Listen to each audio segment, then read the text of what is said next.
नमस्कार विद्यार्थी मित्रहो, मराठी व्याकरणामधील पहिलं प्रकरण नाव वर्ण विचार या प्रकरणाची आपण सुरुवात गेल्या लेक्चर सिरीज मधून गेल्या लेक्चरच्या टप्प्यामध्ये केलेली होती. आता आपल्याला पुढचा भाग पाहायचा आहे. काल आपण हा सगळा भाग पाहिला. स्वरांचे प्रकार आपण अभ्यासत आहोत. स्वरांच्या प्रकारामध्ये उच्चारानुसार स्वरांचे पडणारे प्रकार आपण काल पाहिले. यामध्ये ह्रस्व स्वर, दीर्घ स्वर आणि संयुक्त स्वर असे स्वरांचे पडणारे 3 प्रकार आपण पाहिले. आज आपल्याला पुढे यायचं आहे आणि स्वरांचे उच्चार स्थानानुसार पडणारे काही प्रकार आपल्याला पाहायचे. तर स्वरांचे उच्चार स्थानानुसार पडणारे 2 प्रकार. त्यातला पहिला प्रकार आहे सजातीय स्वर आणि दुसरा प्रकार आहे विजातीय स्वर. हा प्रश्न प्राथमिक स्वरूपामध्येच तुम्हाला विचारला जाईल की स्वरांच्या उच्चार स्थानावरून पडणारे किती प्रकार आहेत. तर 2. त्यातला पहिला प्रकार आहे सजातीय स्वर आणि दुसरा उपप्रकार आहे विजातीय स्वर. मग सजातीय स्वर म्हणजे काय, त्याची व्याख्या काय, आणि विजातीय स्वर म्हणजे काय, त्याची व्याख्या काय, व्याख्या परीक्षेला विचारल्या जातात. सजातीय स्वर म्हणजे काय बघा, ज्या स्वरांची उच्चार स्थाने एकच आहेत. म्हणजे इथं पहिला शब्द महत्वाचा कोणता आहे, उच्चार स्थाने. उच्चार स्थाने एकच असतील तर त्याला म्हटलं जातं सजातीय स्वर. उच्चार स्थाने एकच असतील तर त्याला म्हटलं जातं सजातीय स्वर. पण जर उच्चार स्थान भिन्न असतील तर त्याला मात्र म्हटलं जातं विजातीय स्वर. म्हणजे उच्चार स्थानानुसार पडणारे सजातीय स्वर आणि विजातीय स्वर असे 2 उपप्रकार कशावरून पडतात.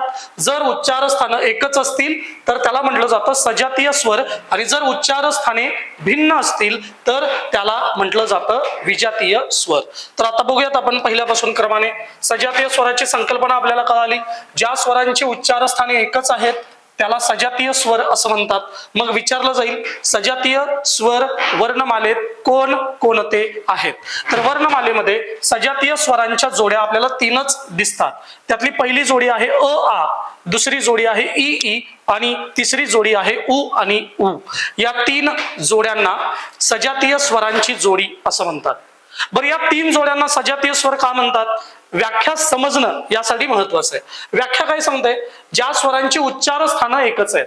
मग इथं 3 आपण स्वर घेऊयात. बरं, ज्या 3 जोड्या घेऊयात त्यातली पहिली स्वर जोडी घेतो मी अ आ, दुसरी इथं घेतोय इ ई आणि तिसरी इथं घेतोय उ आणि उ.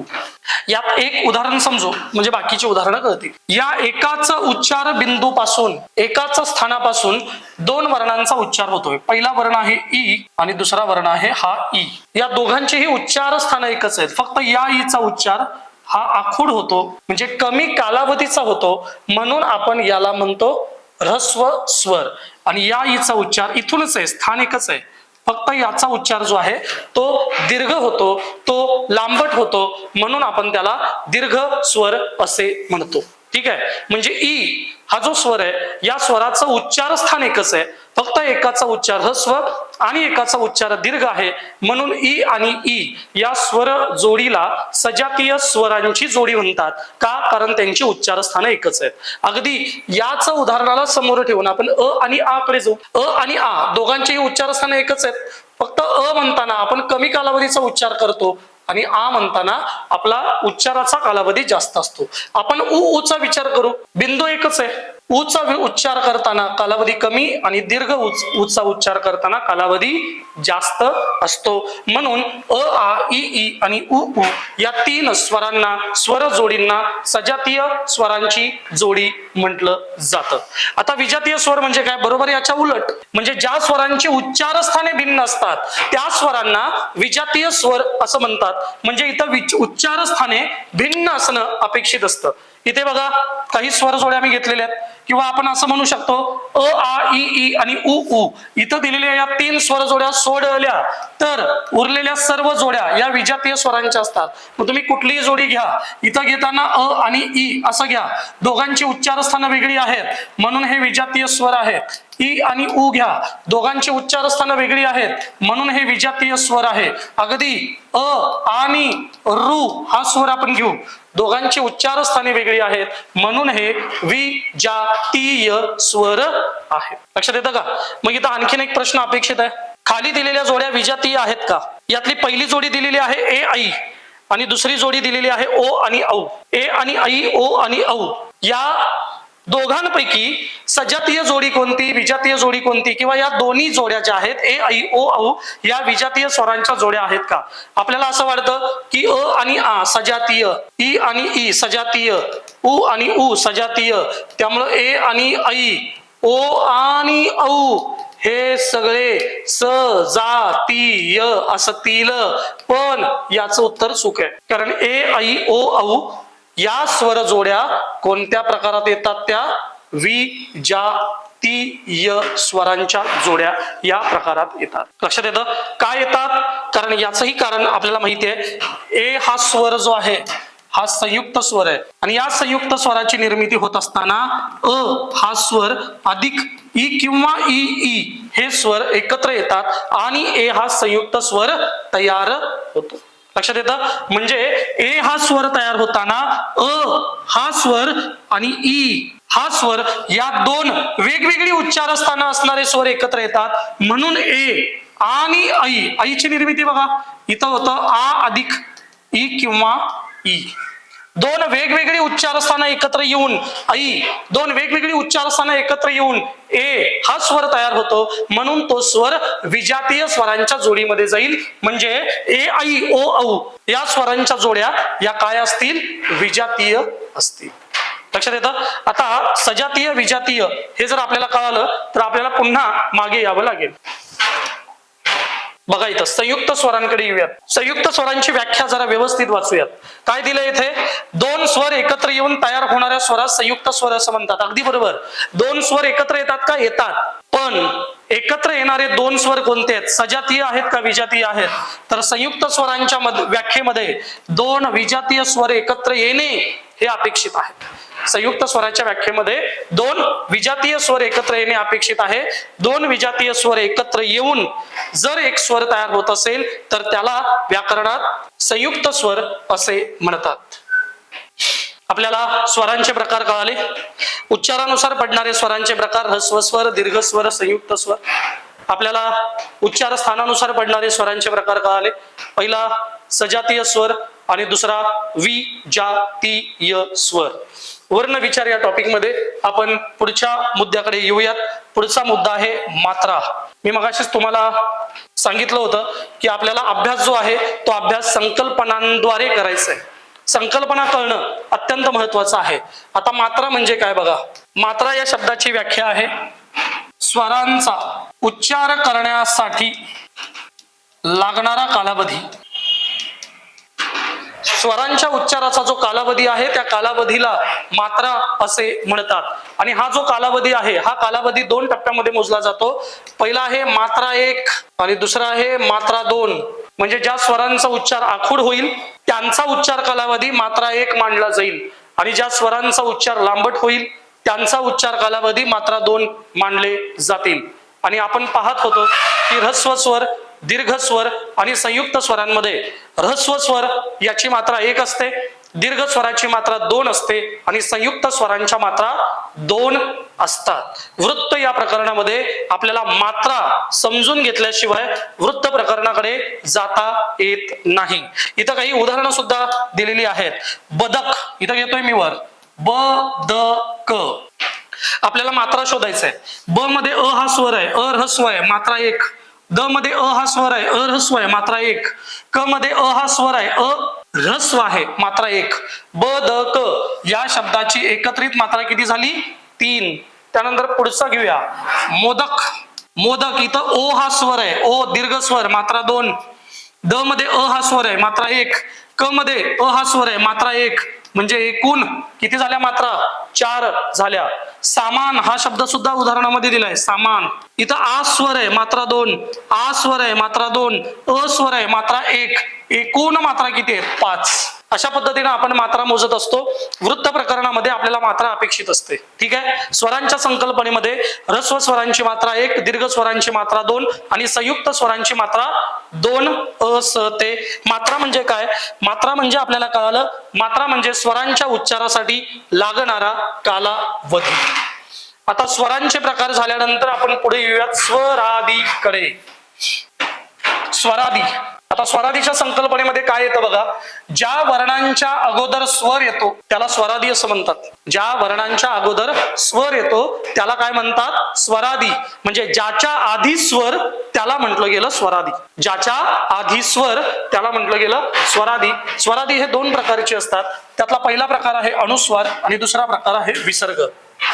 स्वरादी दोन प्रकारचे असतात. पहिला प्रकार आहे अनुस्वार आणि दुसरा प्रकार आहे विसर्ग. अनुस्वार म्हणजे काय, अनुस्वार म्हणजे हे चिन्ह, आणि विसर्ग म्हणजे काय, तर विसर्ग म्हणजे हे चिन्ह. अनुस्वार आणि विसर्ग म्हणजे या चिन्हाचा आणि या चिन्हाचा उच्चार तुम्हाला स्वतंत्रपणे करता येत नाही जोपर्यंत या चिन्हाच्या समोर एखादा स्वर येत नाही. म्हणून अनुस्वार आणि विसर्ग यांचा उच्चार करण्याआधी तुम्हाला स्वरच घ्यावा लागतो. म्हणून या दोन चिन्हांना अनुक्रमे स्वरादी असं म्हटलं जातं. म्हणजे अनुस्वार आणि विसर्ग यांना अनुक्रमे काय म्हटलं जातं, स्वरादी असं म्हटलं जातं. ठीक आहे. आता या अनुस्वाराचे सुद्धा काही उपप्रकार आहेत. बघा, अनुस्वारामध्ये सुद्धा दोन घटक येतात. पहिला घटक येतो अनुस्वार आणि दुसरा घटक येतो अनुनासिक. म्हणजे या अनुस्वारामध्ये सुद्धा अनुस्वार आणि अनुनासिक अशा दोन घटकांचा समावेश होतो. अनुस्वार म्हणजे काय, मगाशी मी दिलं होतं हे चिन्ह, या चिन्हाचा खणखणीत उच्चार होत असेल, या अनुस्वार चिन्हाचा खणखणीत उच्चार होत असेल तर तिथं असतं अनुस्वार. आणि जर उच्चार ओझरता होत असेल तर त्याला म्हटलं जातं अनुनासिक. इथं उदाहरण दिलेत बघा, गंगा तिरंगा. गंगा आणि तिरंगा उच्चार करताना गगा तिरगा असा होतो का, नाही होत. उच्चार करताना स्पष्टपणे अनुस्वाराचा उच्चार ऐकू येतो, गंगा तिरंगा. गगा तिरगा अनुस्वाराशिवाय उच्चार शक्य नाही. म्हणजे या चिन्हाचा उच्चार खणखणीत आहे, याचा अर्थ हे काय आहे, अनुस्वार आहेत. आता पुढे उदाहरणं दिलेली आहेत. माणसात जनावरात. मानसात जनावरात चिन्ह आहे तरी सुद्धा उच्चार करताना आपण माणसांत जनावरांत असा उच्चार करत नाही. म्हणजे या चिन्हाचा उच्चार चिन्ह असूनही ओझरता केला जातो, तो उच्चार खणखणीत केला जात नाही. लक्षात आलं का, उच्चार ओझरता केला जातो त्यामुळे चिन्ह असून सुद्धा उच्चार ओझरता म्हणून असून अनुनासिक. चिन्ह आहे उच्चार खणखणीत म्हणून त्याला म्हटलं जातं अनुस्वार. म्हणजे अनुस्वार या संकल्पनेमध्ये दोन घटक येतात. पहिला घटक आहे अनुस्वार आणि दुसरा घटक आहे अनुनासिक. विद्यार्थी मित्र हो, पुढच्या संकल्पनेकडे जाऊयात. विसर्ग. विसर्गाला काय म्हणतात मराठी व्याकरणात, विसर्गाला म्हणतात श्वास सोडणे. विसर्ग म्हणजे काय, विसर्ग म्हणजे श्वास सोडणे. विसर्ग हा शब्द आपण पाण्यासाठी सुद्धा वापरतो. धरणातून पाण्याचा विसर्ग होतो या अर्थाने सुद्धा हा शब्द वापरला जातो. म्हणजे धरणातून पाणी सोडून देणे म्हणजे पाण्याचा विसर्ग करणे. इथं व्याकरणामध्ये हवेचा विसर्ग आहे म्हणून विसर्गाला काय म्हणतात, श्वास सोडणे. विसर्गाचा उच्चार होताना कोणत्या वर्णाला किंवा कोणत्या वर्णाला सोबत घेऊन त्याला हिसडा देऊन त्याचा उच्चार केला जातो हे सुद्धा तुम्हाला विचारलं जाईल. तर विसर्गाचा उच्चार ह या वर्णाशी अधिक संबंधित आहे हे सुद्धा आपल्याला लक्षात ठेवायचं आहे. शुद्ध लेखनाच्या संदर्भामध्ये विसर्ग तुम्हाला उपयोगाला येईल. विसर्गाच्या आधी विसर्गापूर्वी नेहमी ह्रस्व स्वर असतो. बरं, विसर्गाच्या आधी नेहमी ह्रस्व स्वर असतो. उदाहरणार्थ दुःख हा शब्द आपल्याला लिहायचा आहे. विसर्गाच्या आधी आपल्याला दू म्हणजे उकार लिहायचा आहे. मग तो ह्रस्व पाहिजे का दीर्घ पाहिजे, नियम काय सांगतो, विसर्गापूर्वी ह्रस्व स्वरच असतो. तर विसर्गापूर्वी आपल्याला कुठला स्वर वापरावा लागेल, ह्रस्व स्वर वापरावा लागेल. म्हणून दुःख हा शब्द नेहमी आपण ह्रस्व रूपातच लिहितो कारण विसर्गाच्या आधी नेहमी ह्रस्व स्वर येते. ठीक आहे. म्हणजे अनुस्वार आणि विसर्ग या संकल्पना आपल्याला कळाल्या पाहिजेत. स्वरादी म्हणजे काय आपल्याला कळालं, ज्या वर्णांच्या आधी स्वर येतो त्याला स्वरादी असे म्हणतात. स्वरादी दोन प्रकारचे आहेत, एक आहे अनुस्वार, दुसरा आहे विसर्ग. अनुस्वार आणि विसर्ग यांचा उच्चार हा स्वरांशिवाय होत नाही म्हणून त्यांना स्वरादी असे म्हणतात. अनुस्वार आणि विसर्ग या दोन्ही संकल्पना आपल्याला व्यवस्थित समजावून घ्याव्या लागतील. परीक्षेला त्या अत्यंत महत्वाच्या आहेत. या प्रत्येक कंटेंटवर परीक्षेला यापूर्वी प्रश्न आलेलाच तुम्हाला दिसेल. दोन टप्पे आपले झाले वर्ण प्रकारांमध्ये. पहिला वर्णांचा प्रकार आपण पाहिला स्वर, दुसरा प्रकार आपण पाहिला स्वरादी. आता तिसऱ्या प्रकाराकडे येऊयात. वर्णांचा तिसरा प्रकार आहे, त्याला म्हणतात व्यंजन. वर्णांच्या तिसऱ्या प्रकाराला म्हणतात व्यंजन. व्यंजनाला आणखीन एक शब्द आहे परवर्ण, किंवा व्यंजनाला आणखीन एक शब्द वापरलेला आहे स्वरांत. व्यंजनाला आणखीन एक शब्द वापरलेला आहे, तो आहे स्वरांत. म्हणजे व्यंजन किंवा परवर्ण किंवा स्वरांत असे शब्द हे व्यंजनाचे समानार्थी शब्द आहेत. आता मगाशी म्हणजे गेल्या लेक्चरला आपण स्वर आणि व्यंजन यामधला फरक पाहिला होता. तो फरक इथे तुम्हाला पुन्हा उपयोगाला येईल. आपल्या फुफ्फुसामधून जी हवा बाहेर पडते त्या हवेचा मुखातील अवयवांना, त्या हवेचा किंवा मुखातील जिभेचा अवयवांना किंवा ओठांचा एकमेकांना स्पर्श होतो का स्पर्श होत नाही, या मुद्द्यावर स्वर आणि व्यंजन यांचे प्रकार ठरत असतात. ओके, मगाशी आपण पाहिलं स्वरांमध्ये स्पर्श होत नाही, आणि तेव्हाच मी तुम्हाला सांगितलं होतं व्यंजनांच्या संकल्पनेत स्पर्श होतो. याचा अर्थ फुफ्फुसातून जी हवा बाहेर पडत असते त्या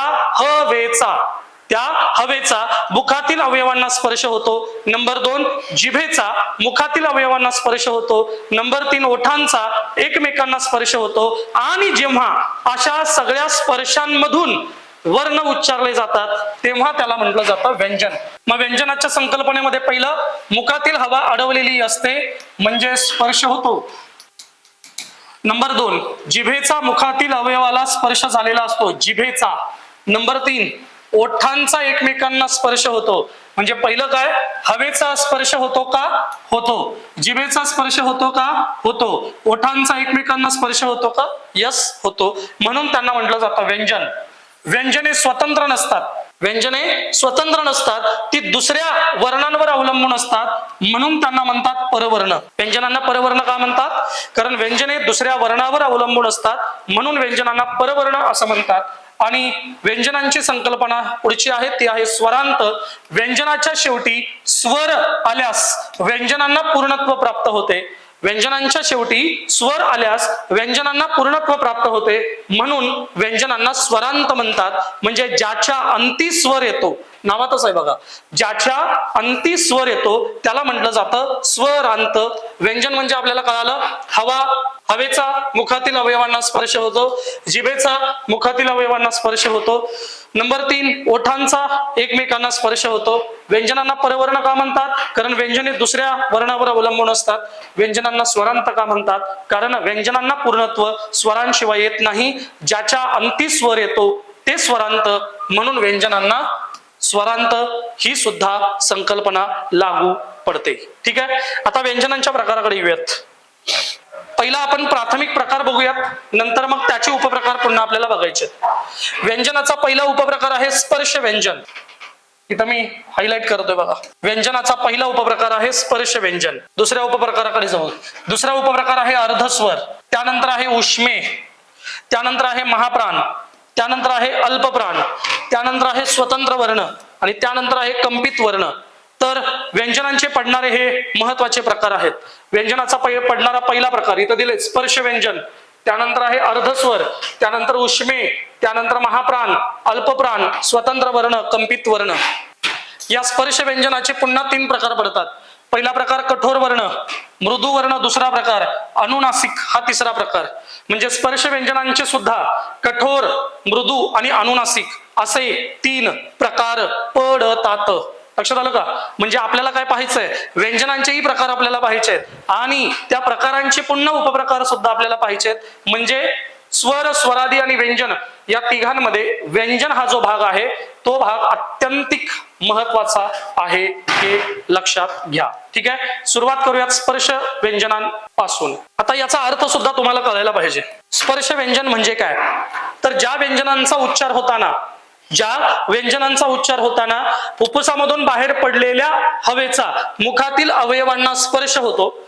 नंबर 2 जिभेचा मुखातील अवयवांना स्पर्श होतो. नंबर 3 ओठांचा एकमेकांना स्पर्श होतो, त्यांना म्हटलं जातं स्पर्श व्यंजन. मग स्पर्श व्यंजन एकूण किती आहेत वर्णमालेत, तर स्पर्श व्यंजन एकूण 25 आहेत. मग 25 व्यंजन ही स्पर्श व्यंजन गटात येत असतील तर ती कोणकोणती आहेत? तर त्यातलं पहिलं आहे क गटातलं येणारं व्यंजन. मग क गटात किती व्यंजन आहेत? 5. आपण पहिल्या लेक्चरला बघितलं. दुसरं व्यंजन गट आहेत 5 व्यंजने. तिसरं व्यंजन गट आहेत 5 व्यंजने. चौथं व्यंजन गट आहेत 5 व्यंजने आणि शेवटचं व्यंजन गट आहे 5 व्यंजने. अशी एकूण किती व्यंजने आहेत स्पर्श व्यंजनामध्ये? 25 व्यंजन ही स्पर्श व्यंजन गटात येतात. कळतंय का संकल्पना? स्पर्श व्यंजन म्हणजे काय? ज्या व्यंजनांचा उच्चार होताना हवेचा मुखातील अवयवांना स्पर्श होतो. नंबर 2, जिभेचा मुखातील अवयवांना स्पर्श होतो. नंबर 3, ओठांचा एकमेकांना स्पर्श होतो. एक उदाहरण देतो इथे. प गटातले जे व्यंजन आहेत प, फ, ब, भ, म, आपल्या ओठांचा एकमेकांना स्पर्श न होता आपल्याला या व्यंजनांचा उच्चार करता येतो का हे पहा. व्हिडिओ पॉज करून तुम्ही हा प्रयोग स्वतः करून पहा. प, फ, ब, भ, म या व्यंजनांचा उच्चार करताना ओठांचा एकमेकांना स्पर्श न करता उच्चार करता येतो का? करता येत नाही. कारण इथे ओठांचा एकमेकांना स्पर्श होणं अपेक्षित आहे. क, ख, ग, घ, ञ, क, ख, ग, घ, ण या व्यंजनांचा उच्चार करताना तुम्हाला जाणवेल की फुफ्फुसातून बाहेर पडणारी हवा आपल्या कंठाला स्पर्श करते. तेव्हाच आपण क, ख, ग म्हणू शकतो. अन्यथा तो उच्चार होत नाही. लक्षात आलं का?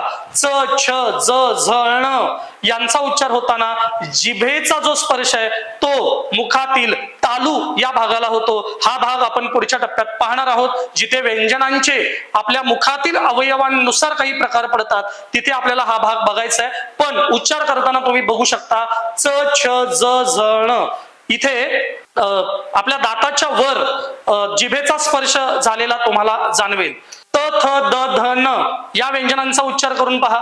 त, थ, द, ध, न या व्यंजनांचा उच्चार करताना आपल्या जिभेचा स्पर्श हा दाताला होणं अपेक्षित आहे. म्हणजे ज्या वृद्ध माणसांचे दात लवकर पडतात, ज्या वृद्धांचे दात निकामी होतात, अशा वृद्धांना त, थ, द, ध, न व्यवस्थित म्हणता येत नाही. ज्यांना सुरुवातीपासून ओठ एकमेकांना स्पर्श करण्यामध्ये प्रॉब्लेम आहे, कोणाचा अपघाताने ओठाला काही इजा झालेली असेल, त्यांना सुद्धा प, फ, ब, भ, म हे व्यवस्थित म्हणता येत नाही.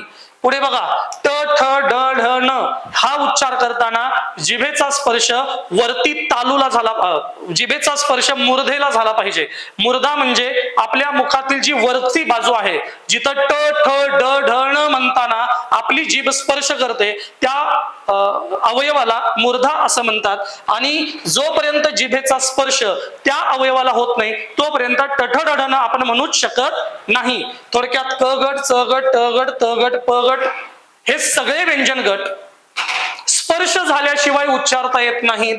म्हणून त्यांना काय म्हणतात? स्पर्श व्यंजने म्हणतात. आणि स्पर्श व्यंजने एकूण किती आहेत? तर ती स्पर्श व्यंजने आहेत एकूण 25. स्पर्श व्यंजने किती आहेत? एकूण 25. आता या स्पर्श व्यंजनाचे एकूण 3 प्रकार पडतात.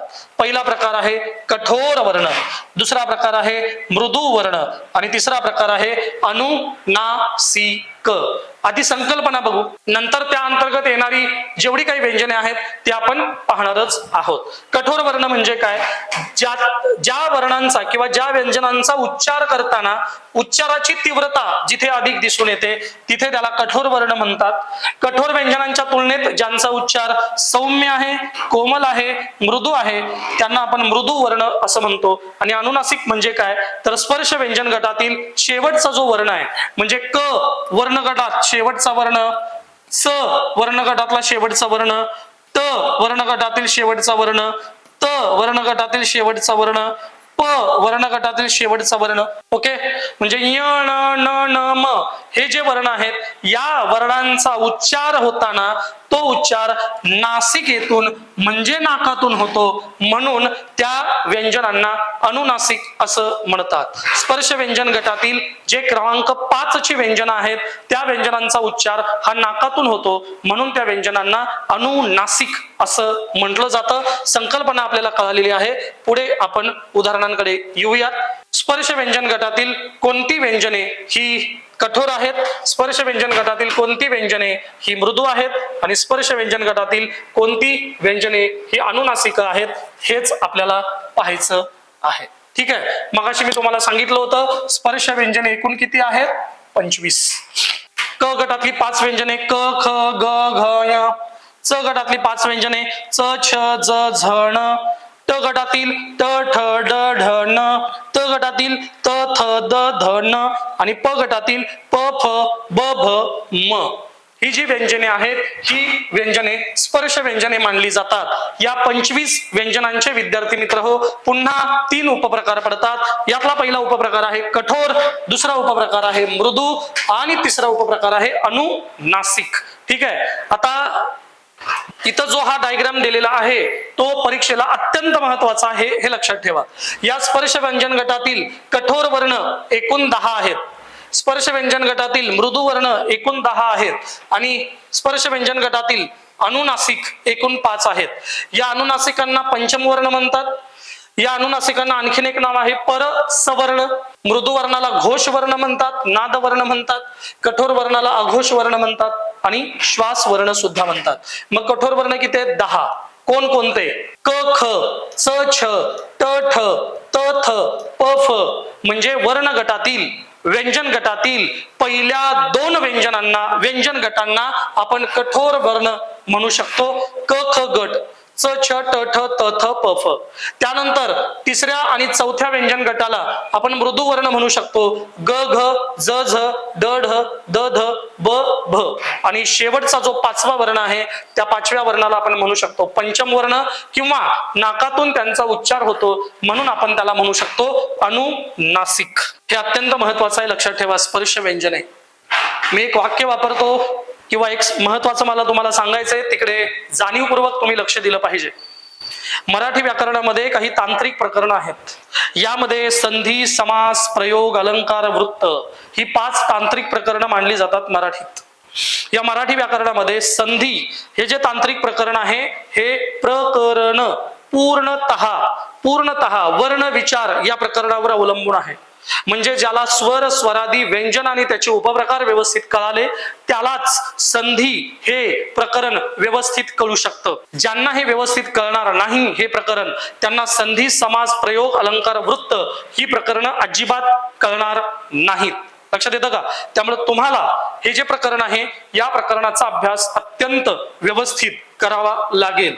मी तुम्हाला सांगितलं स्पर्श व्यंजने किती आहेत? एकूण 25. कठोर वर्ण किती आहेत? 10. मृदू वर्ण किती आहेत? 10. अनुनासिक किती आहेत? 5. लक्षात येतं का? कठोर वर्ण कोणते आहेत? पहिले 2 गट. मृदू वर्ण कोणते आहेत? 3रा आणि 4था गट. अनुनासिक म्हणजे 5व्या व्यंजनाचा गट. हे तुम्हाला माहिती पाहिजे. हे जर तुम्हाला कळालं तर संधी हे जे मराठीतील तांत्रिक अवघड प्रकरण आहे ज्यावरती अधिक प्रश्न येतात ते प्रकरण कळणार आहे. म्हणजे इथं एका प्रकरणावर अवलंबून दुसरं प्रकरण आहे.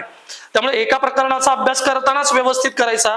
त्या प्रकरणाचा अभ्यास तुम्हाला पुढच्या प्रकरणाची पूर्वतयारी म्हणून निश्चितपणे वापरता येणार आहे. ठीक आहे, पहिला उपप्रकार इथं आपला संपला आणि तो उपप्रकार आहे विद्यार्थी मित्र हो स्पर्श व्यंजन. आता दुसऱ्या उपप्रकाराकडे येतोय मी, अर्धस्वर. एका परीक्षेला विचारलं होतं अर्धस्वर हे खालीलपैकी कशाचे उपप्रकार आहे? अर्धस्वर हे खालीलपैकी कशाचे उपप्रकार आहे? पहिला पर्याय स्वर, दुसरा पर्याय स्वरादी, तिसरा पर्याय व्यंजन आणि चौथा पर्याय होता संयुक्त व्यंजन. आपलं काय होतं बऱ्याचदा आपला सुपीक बिंदू जो आहे ना तो सुपीक बिंदू असा सुसाट पळत असतो. मग आपल्याला असं वाटतं अरे अर्धस्वर हा शब्द आहे, अर्धस्वर म्हणजे पुढचा स्वर हा शब्द आहे, मग स्वराच्या अर्ध काहीतरी असेल म्हणून तो अर्धस्वर असेल, म्हणून अर्धस्वर हा स्वरांचा प्रकार आहे, बाकी तो कशाचाही प्रकार नाही, असं आपल्या सुपीक बिंदूतून विचार येऊ शकतात. लक्षात आलं का? तर सुपीक बिंदू असू द्या तुमच्याकडे, तो चांगलाच आहे, पण विनाकारण अंदाजे प्रत्येक उत्तर सोडवण्यात अर्थ नाही.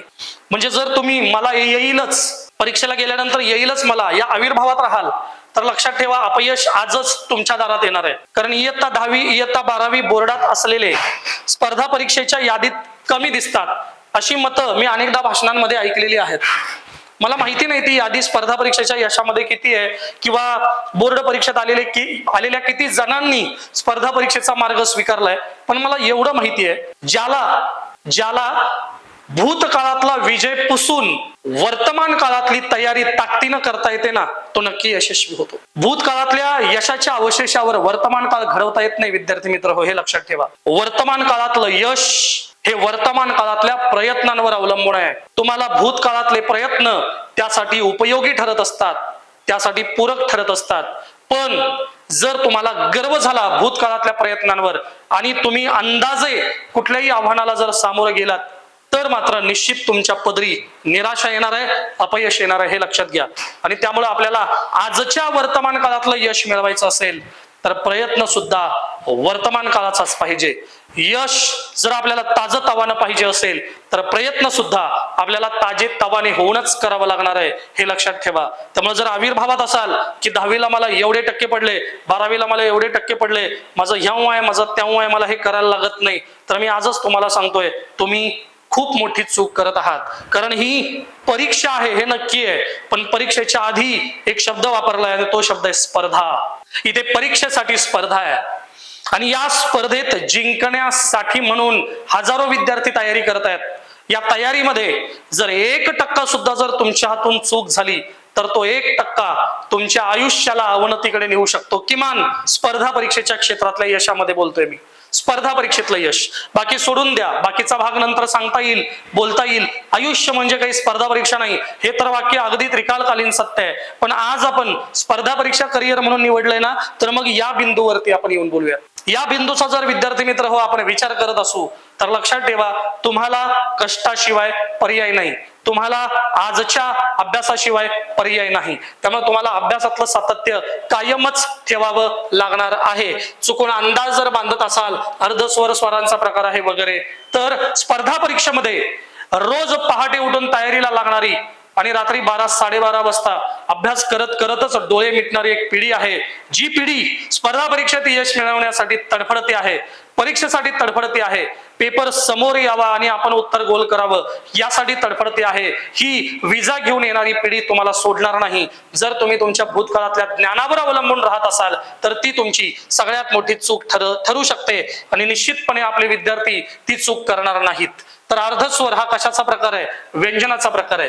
तर बघा, स्पर्श व्यंजनामध्ये पहिले 25 व्यंजन हे स्पर्श व्यंजन होते आणि त्यांची सुरुवात क पासून होते आणि म मध्ये त्यांचा समारोप होतो. म्हणजे क ते म ही 25 व्यंजन काय आहेत? स्पर्श व्यंजने.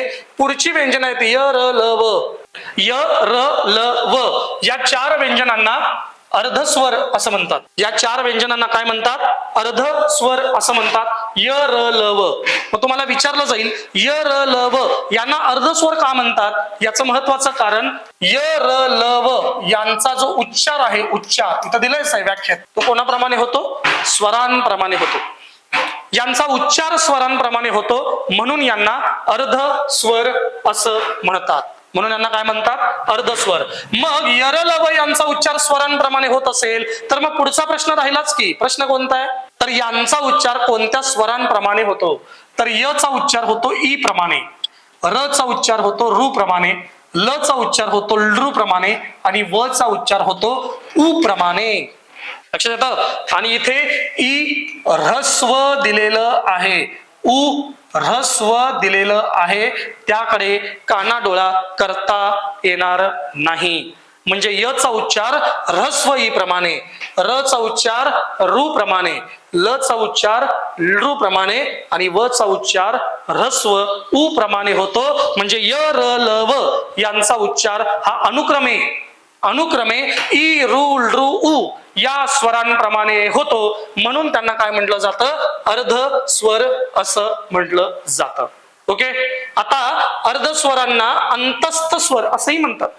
म्हणजे य र ल व याला 2 नाव आहेत, एक अर्धस्वर आणि दुसरं अंतस्थ. अर्धस्वर म्हणजे काय कळालं आपल्याला? उच्चार स्वरांप्रमाणे होतो म्हणून याला अर्धस्वर म्हणतात.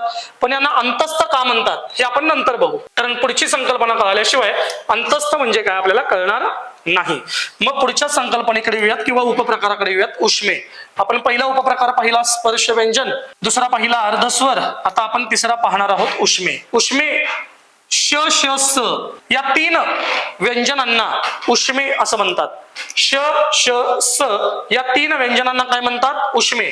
तर श श स या वर्णांचा उच्चार होताना हवेचा स्पर्श फुफ्फुसामधून बाहेर पडणाऱ्या हवेचा स्पर्श जिभेसोबत होतो. बघा तुम्ही, श श स आणि घर्षण होते. काय काय होतं?